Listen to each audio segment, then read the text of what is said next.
Allez, retour sur le plateau de CQFD, ce qu'il faut dire, toujours avec Camille Mancioni, le procureur de la République, ici à Mayotte. On s'est quitté tout à l'heure, juste avant la publicité, où on parlait des solutions possibles. Et je vous posais la question, est-ce que vous avez les solutions pour ces gamins ou pas? La solution, elle n'est pas individuelle. Ouais. La solution, je disais tout à l'heure, elle est collective. Il faut, une fois qu'on a identifié ces mineurs, on les connaît pour une grande partie. Il faut qu'on s'en occupe, mais qu'on s'en occupe réellement, matin, midi et soir. Il faut y mettre les moyens nécessaires. Je sais très bien le débat qui est pollué par la question migratoire. Ces mineurs qui sont parfois nés de parents étrangers, qui sont parfois venus de l'étranger, on connaît le débat. S'occuper de ces mineurs étrangers, quel est l'intérêt pour Mayotte? Ou plutôt, est-ce que ça ne ferait pas un appel d'air? Peut-être, mais ils sont là. Et donc, si on ne s'en occupe pas, ils viendront manger dans nos maisons. Ils vont nous agresser. Donc, on a une nécessité, en tout cas pour ceux qui sont là, qu'on soit présent et qu'on prenne les dispositions nécessaires. Donc, on travaille sur la prévention en profondeur. Et on va le faire pour toute l'Afrique? Non, mais rassurez-vous, les 2 millions d'Africains ne viendront pas tous ici. 2,5 milliards d'Africains ne viendront pas à Mayotte. Est-ce que vous voyez des Mozambicains ici et des Tanzaniens? Vous en avez déjà croisé beaucoup? Des Rwandais, pas mal. Des Rwandais, oui, combien? Je sais pas, j'ai pas compté, mais il y en a. Non. On a même vu des Tibétains, monsieur le procureur. Oui. Vous le savez. Je ne sais pas. Mais non, alors c'est une inquiétude, mais les flux migratoires, ce n'est pas seulement à destination de Mayotte. L'Europe aussi est inondée de flux migratoires. Oui, mais la question de l'immigration, elle doit se traiter, bien sûr, en parallèle du travail local. Il faut traiter l'immigration, bien sûr, mais il faut faire en sorte que ceux qui sont là, tous les Africains, ils ne viendront pas. D'ailleurs, le territoire ne supportera pas 2,5 milliards d'habitants, donc c'est pas possible. Moins. Donc ça, déjà, on a du mal à donc ça ne viendra pas, je ne crois pas. Je ne crois pas que ce soit la destinée de tous les Africains. Il y a des pays africains qui s'en sortent pas si mal que ça, si vous regardez de près. Pas tous, mais certains. Donc, il faut qu'on s'en occupe, d'une part, donc faire de la prévention. Deuxièmement, il faut qu'on occupe le terrain physiquement. C'est-à-dire avec plus de policiers? Et ils sont là. Il faut de la présence, de la police municipale, de la gendarmerie nationale, de la police nationale. Il faut une occupation du terrain. Deuxièmement, il faut une réponse judiciaire à la hauteur des aspirations. Moi, je vais vous dire par rapport à la réponse judiciaire. Pendant 3 ans, et c'est parce que vous ne venez pas souvent aux audiences de rentrée, c'est dommage. Parce que j'ai tenu ce discours pendant 3 ans. Qu'est-ce que je dis? L'institution judiciaire française, et donc nous à Mayotte, nous avons un défi majeur. On n'y est pas encore. C'est de faire en sorte que les décisions que nous rendons répondent à des besoins réels de la population. C'est le discours que je dis, moi, en interne. C'est-à-dire que vous écoutez la population, c'est la vox populi qui fait la justice? Pas du tout. Je dis qu'on ne peut pas ignorer ce que vivent les gens. D'accord. Je dis même, en termes techniques, que la légalité n'exclut pas la crédibilité. Parce que toutes nos décisions sont quasiment légales. Mais qu'est-ce que vaut une décision légale que personne ne comprend? Nous avons donc, nous, une mission institutionnelle. C'est un horizon qui est lointain, mais pas seulement à Mayotte, pour l'ensemble de notre institution. Nous avons un devoir, un travail lourd à faire pour que nos décisions, non pas soient rendues sur l'opinion, mais qu'on ne puisse pas ignorer ce qu'attendent. Il y a un concept un peu savant qui est la question de la réception de la décision judiciaire. Elle doit être reçue par ceux au nom duquel cette décision est rendue. C'est un travail. C'est-à-dire le peuple. Vous voyez que je ne me voile pas le visage. Ouais. Nous devons, nous, faire notre travail pour que nos décisions soient compréhensibles par ceux au nom duquel ces décisions sont rendues, c'est-à-dire le peuple français. Donc, cette autocritique, nous la faisons tous les jours. Mais c'est une institution, avec des règles. Donc, nous devons rendre des décisions légales, conformes à la loi, mais cela ne suffit pas. Il faut des décisions crédibles, utiles. Ouais. C'est le travail. Après, c'est lié à l'interprétation de la personne qui va juger. Parce que la personne qui va juger, elle juge avec le petit livre rouge. C'est tout.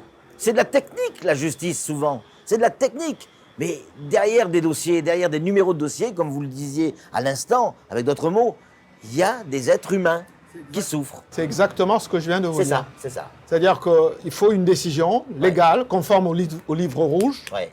Mais il faut aussi que cette décision réponde à quelque chose de précis, dans le respect du livre rouge. Parce que sinon, Il a tout prévu, le livre rouge.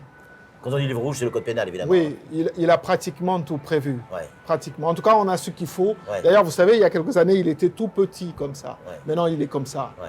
Donc, on peut y trouver matière à répondre aux nécessités de notre société. C'est une exigence pour nous. Je vous dis, on n'y est pas encore. C'est de l'autocritique que je fais. On n'y est pas encore, pas seulement à Mayotte. Beaucoup de nos décisions ne sont pas comprises. Nous devons donc faire un effort, nous-mêmes, dans le langage. Le langage que nous utilisons est parfois rébarbatif, plein de notions trop Peu savantes, techniques. trop techniques. Il faut aussi donc rendre des décisions, un travail qui est fait là-dessus pour rendre les choses compréhensibles. Mais tout ça, c'est aussi le travail de la loi. Ouais.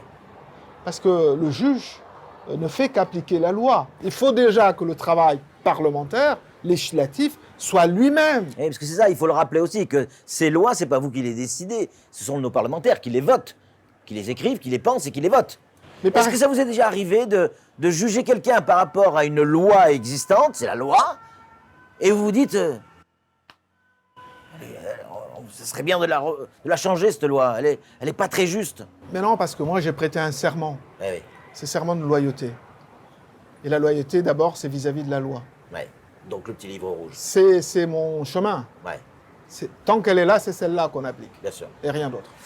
Monsieur le procureur, vous allez quitter Mayotte dans les jours, les heures qui viennent. Vous avez passé 3 ans avec nous. Vous partez pourquoi? Parce que certains ont eu votre tête ou parce qu'il fallait partir? Parce que 3 ans, alors 3 ans et demi en réalité, pas loin Oui. de 4 ans. L'échéance pour moi, c'était 3 ans, c'était en mars dernier. En réalité, depuis mars dernier, le processus de ma mutation est lancé. Mais c'est un jeu de chaises musicales. Le poste que je dois prendre est un poste occupé par quelqu'un d'autre. Il faut donc que la personne qui occupe soit elle-même en situation de départ pour pouvoir y arriver. Non, je pars parce que le moment est arrivé de partir. Vous aviez déjà anticipé ce départ? C'est pas du non. Alors, c'est le processus normal. D'accord. Mon prédécesseur, vous en souvenez peut-être plus. Si. Bon, il a fait 3 ans pile. Ouais. Moi, je fais 3 ans et demi, Ouais. presque 4 ans. Donc, il n'y a rien d'anormal. C'est un processus qui était prévu. Il s'avère que, au cours de ce processus, même après ces 3 ans, il y a eu des événements avec des manifestations que vous connaissez, mais c'est sans aucun lien. D'ailleurs, si ça avait été le cas, je serais déjà parti. Ouais. Mon départ est annoncé, ce qu'on appelle chez nous la transparence, c'est-à-dire le document qui annonce la proposition pour la nomination est paru le 3 juin 2020. Ouais. Et je ne pars que maintenant dans quelques... Est-ce qu'il y a des... enfin, quel moment vous allez retenir de ces 3 ans et demi? Forcément, il y a des bons moments, mais il doit y avoir des plus compliqués aussi, non? Il y a des moments compliqués. Quand on vient ici, en tout cas moi, quand je viens ici, je sais que c'est une tâche difficile. Vous attendiez aussi dur? La dureté, vous savez, c'est comme un marathonien. Vous courez beaucoup, monsieur Milan. je Oui, pense. mais là, en ce moment, j'ai une cheville qui ne va pas bien. Pour un marathonien, quand on a fait le marathon de Paris, on veut faire celui de New York, on veut faire celui... Ça ne fait pas peur. Parce que c'est sa passion, parce que c'est son métier. Les sages-femmes qui viennent ici, qui savent qu'il y a beaucoup de naissances, elles viennent ici parce qu'elles sont passionnées par leur métier. Un procureur, c'est pareil. Donc, la dureté de l'activité, de la tâche, ne fait pas peur. Tous ceux qui viennent en connaissance de cause. En revanche, ce à quoi on n'est pas préparé, c'est l'hostilité. On ne s'attend pas à rencontrer une hostilité en faisant ce qu'on doit faire. Ça, c'est autre chose. Ça vous a marqué? Ça, c'est surprenant. C'est surprenant qu'en disant la loi française, parce que quand je viens ici, moi je viens en France, monsieur Milan. Sinon, je ne serais pas venu. Si je viens ici, c'est parce que c'est la France. C'est la raison pour laquelle je viens là. Sinon, je ne serais pas venu. Donc, quand je vais en France pour dire la loi française, je n'ai aucune crainte que, en disant la loi française, que ça se retourne contre moi. Je ne peux pas m'y attendre. Vous savez, quand Mais c'est pourtant ce qui s'est passé. Mais oui, vous savez, quand j'ai vu une fois des manifestations avec mon nom vilipendé, c'était marqué Miansoni dehors ou quelque chose comme ça, j'ai pensé à ce roman de Frédéric Dard. Il en a fait un film. Le titre s'appelle « Y a-t-il un Français dans la salle ?» Et moi, je regardais les images, je me disais « Y a-t-il un Français dans cette foule ?» voyez, monsieur. Donc, des moments, on en retient beaucoup. Ce que je retiens, il y a plein d'images, plein de beaux paysages, plein de personnes intéressantes, plein d'amitiés nouées, plein de relations qui vont être des relations durables. Mais s'il y a une chose que je retiens, moi, j'allais beaucoup dans les établissements scolaires, dans les collèges et les lycées. Et figurez-vous que le souvenir le plus marquant, ce sont ces jeunes filles, souvent des jeunes filles, 16-17 ans, parfois des garçons, qui viennent me voir à la fin, me disant, monsieur le procureur, comment on fait pour devenir procureur? Et si j'ai servi à quelque chose, s'il y a une étincelle qui est née quelque part, eh bien c'est ça qui m'importe le plus. Ça vaut tous les sacrifices, ça vaut toutes les injures, parce que ça peut être quelque chose de...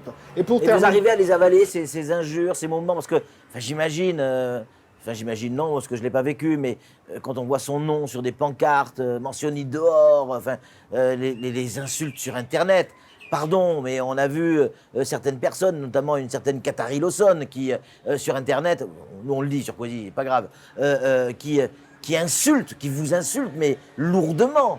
Je veux dire, c'est même judiciarisable, ce qui a été dit. Comment vous le vivez? En tant que procureur, mais en tant qu'homme aussi. Oui, et vous savez, on dit le procureur.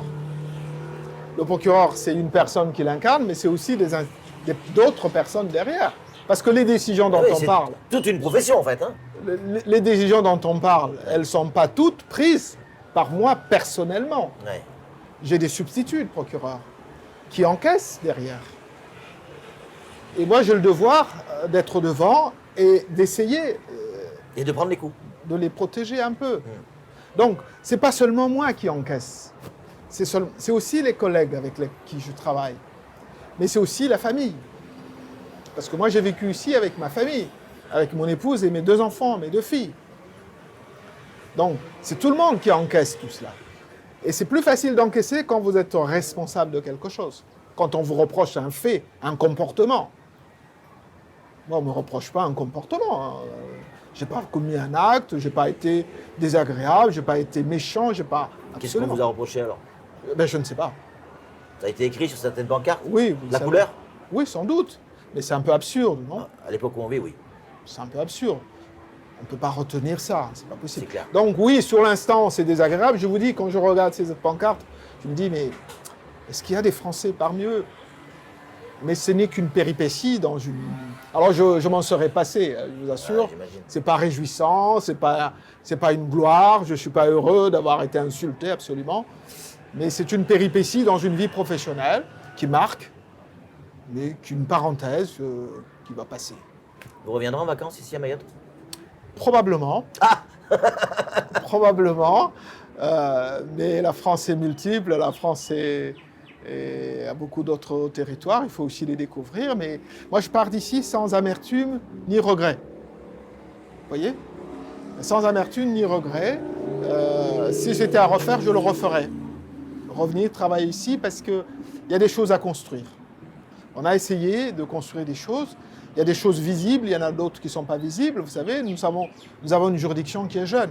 Oui. Elle n'a que 9 ans. Oui. Il faut aussi du travail administratif, de construction. On est locataire des bâtiments, il y a des projets de cité judiciaire. Enfin bref, il y a des choses sur lesquelles on travaille aussi qui ne sont pas visibles. Donc, contribuer ou participer à ce processus qui est long, c'est passionnant. Moi, je ne me suis plu. Je me suis investi à fond pendant tous les 3 ans et demi. Pour l'anecdote, j'ai fait 3 volets, enfin plutôt 2, tous les 2 sur le parking du tribunal, parce que j'y ai vécu en réalité, matin, midi et soir. C'est clair. Donc j'étais passionné par ce que j'ai fait, je pars d'ici sans amertume, avec le sentiment d'avoir fait quelque chose. Je ne sais pas ce qu'il en restera. Vous savez, les hommes passent, les institutions restent. Ce qui compte, c'est l'engagement, et je peux même témoigner, au-delà de ma personne, de l'engagement de tous ceux qui travaillent avec moi. Vous y allez le samedi, le dimanche, les gens y sont. Hier, jusqu'à 22h, les gens sont là depuis le matin. Il y a des greffiers, des agents, des magistrats qui s'investissent profondément sur ce qu'ils ont à faire. C'est ça qui compte. Le destin personnel, il y a des moments où c'est exaltant, il y a des moments où c'est moins bien. tout ça passe. En tout cas, il y a plein de choses qui se disent en dehors des caméras, dès que les caméras sont coupées. Il y a des choses qui se disent. Nous, on a décidé de vous dire quelque chose quand les caméras sont allumées, quand les projecteurs sont allumés, même si parfois ils clignotent, quand les micros sont ouverts. Nous, on a été très contents de travailler avec vous. Vraiment. On a été extrêmement contents parce que les téléspectateurs doivent le savoir également. Qu'il soit 8 h du matin, 22 h, un samedi, un dimanche, vous répondez au téléphone des journalistes. Je parle pour notre métier. Quelle que soit l'heure, quelle que soit de la journée ou de la nuit, quel que soit le jour de la semaine, vous répondez aux questions des journalistes afin que nos téléspectateurs, nos auditeurs, nos lecteurs puissent être informés, j'allais dire, au plus près de la réalité. Et on voulait juste vous dire merci, monsieur le procureur. Merci à vous. Allez, c'est tout pour ce CQFD. La semaine prochaine, on sera, je ne sais pas, avec quelqu'un. Ça sera forcément encore un VIP. D'ici là, soyez prudents. Ciao.